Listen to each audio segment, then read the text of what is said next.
Kilas Digital.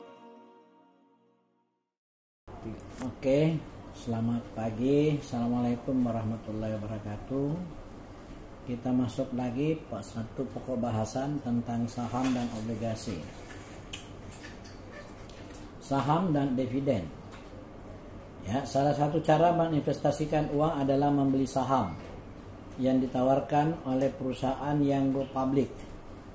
Memiliki saham suatu perusahaan berarti ikut memiliki perusahaan tersebut dan berhak menerima laba dalam bentuk dividen. Harga saham ditentukan perusahaan pada saat saham itu pertama kali dijual kepada masyarakat. Disebut dengan harga nominal atau par value. Saham dapat dijual kembali ke pasar saham. Harga saham yang terjadi pasar saham ditentukan oleh kerelaan pembeli untuk membayar dan keinginan penjual untuk menjual, yang disebut harga saham, yang dipublikasikan melalui media massa merupakan harga pasar. Tabel penentuan harga pasar sebagai berikut. Ini contohnya perusahaan A, kemudian harga jual sahamnya adalah 120 dan sebagainya. Oke. Istilah-istilah yang perlu diperhatikan dalam perdagangan saham silahkan dibaca. Ya. Bentuk-bentuk persamaan saham adalah seperti ini.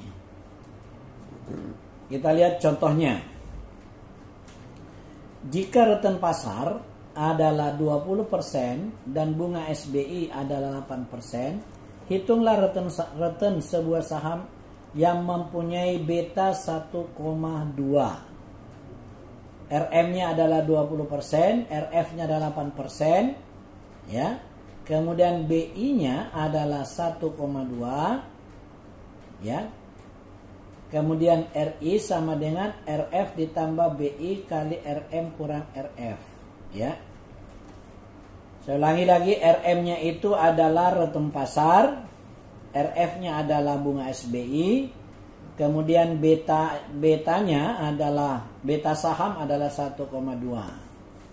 Jadi return sebuah saham dapat dihitung dengan RI sama dengan RF ditambah BI kali RM kurang RF.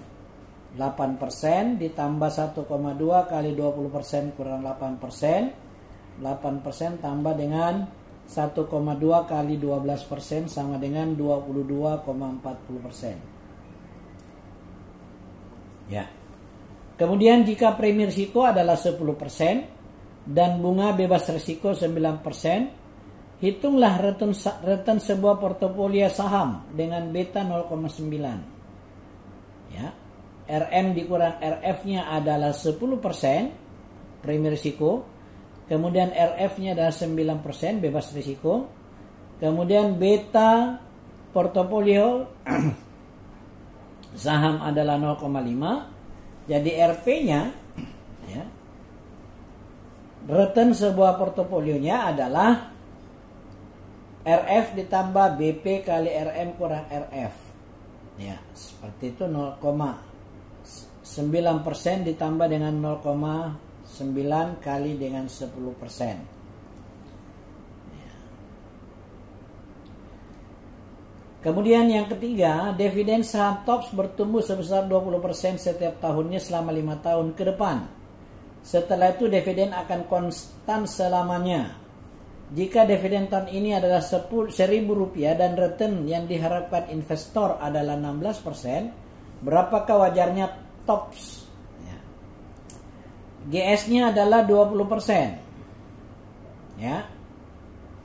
Pertumbuhan growth sahamnya adalah 20%. Kemudian DO-nya ada dividen, D0-nya adalah dividen tahun ini adalah 1.000. Kemudian K-nya itu adalah 16%. Return yang diharapkan investor adalah 5%. Kemudian masanya adalah 5 tahun. Ya. Maka D1-nya kita bisa hitung D0 kali 1 tambah GS. 1000 kali 1 tambah 20% sama dengan 1200 sampai kepada D6, atau berapakah wajarnya harga tops yang harus kita lakukan. Tinggal kita mencari mana yang kita akan lakukan. Jadi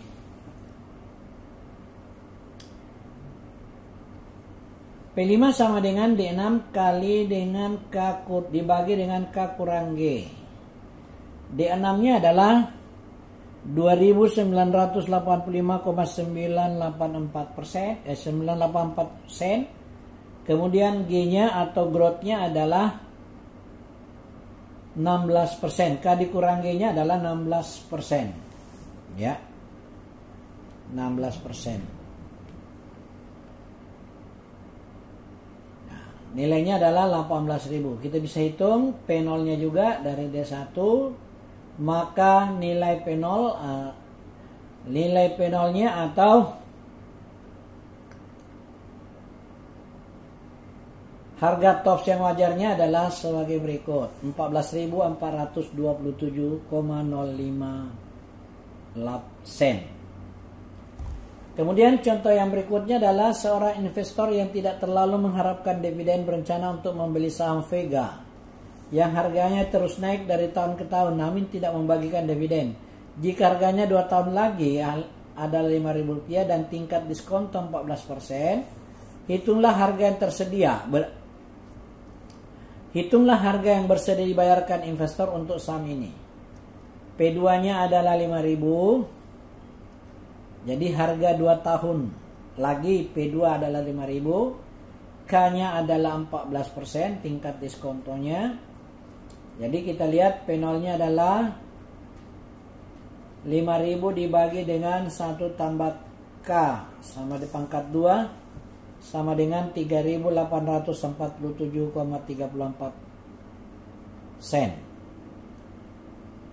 Demikian juga sebuah saham tahun depan diperkirakan akan memberikan dividen 1.200 rupiah. Setelah itu sesuai dengan berkurangnya pangsa pasar, manajemen memutuskan akan menurunkan dividennya sebesar 10% setiap tahun hingga tidak ada lagi dividen. Sesuai dengan risikonya, investor mengharapkan return 16% untuk saham ini. Berapakah harga wajar saham tersebut?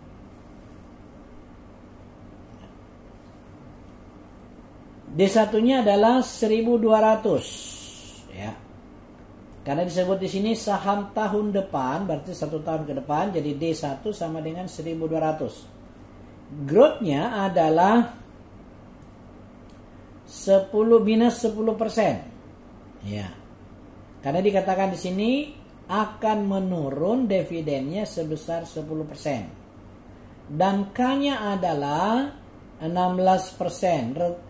Investasi mengharapkan return 16%. Jadi harga wajar saham tersebut adalah Rp4.615,9.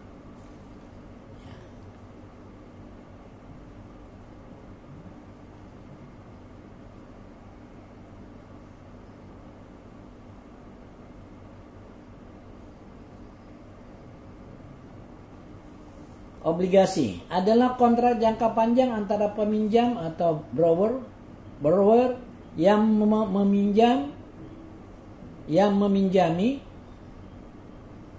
pihak yang memberi pinjaman, sebut kreditor. Bunga atas nilai nominal obligasi pada tingkat bunga tertentu yang dibayar kepada kreditor disebut bunga obligasi. Tingkat bunga obligasi biasanya dapat dibayar setengah tahunan berdasarkan tanggal yang tertera pada sertifikat obligasi tersebut. Pada saat jatuh tempo atau maturity date, pemegang obligasi menerima nilai nominal obligasi dengan contoh sebagai berikut.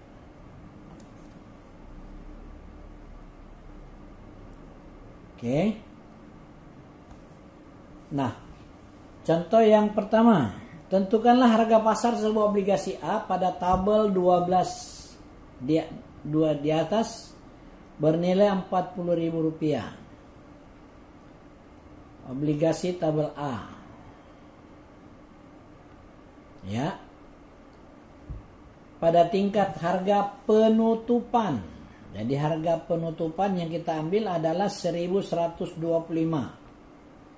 Ya, harga pasar sebuah obligasi adalah 40.000 dibagi dengan 1.000 kali 1.125. Maka harga pasar per sebuah obligasi itu adalah Rp45.000.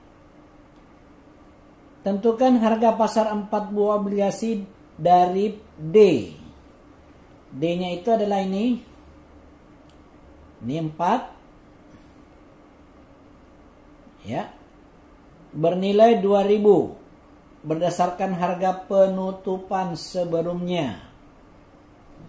Ya, berdasarkan harga penutupan sebelumnya.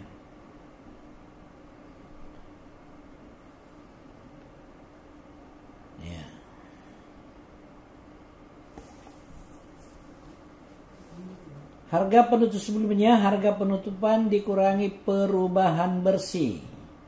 820 kurang 33.000 sama dengan 787. Harga pasar 4 buah obligasi adalah 2.000. Maka 4 kali 2.000 dibagi dengan 1.000 kali dengan 787 menjadi 6.296.